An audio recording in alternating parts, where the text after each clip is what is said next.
Welcome back everyone.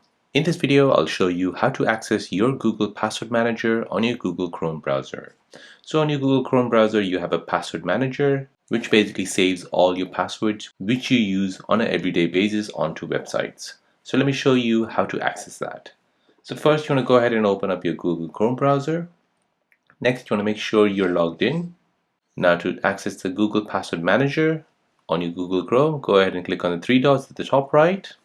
Now you want to scroll down until you see password and autofill, and then on the left hand side you'll see Google Password Manager. So click on it.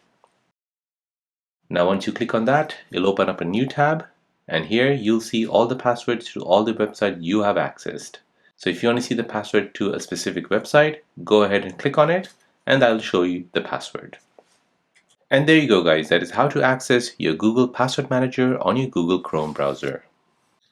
Now, if you're new on the channel and you want to find out more about your iPhone, your Android phone, or any other social media apps, then don't forget to hit the like button.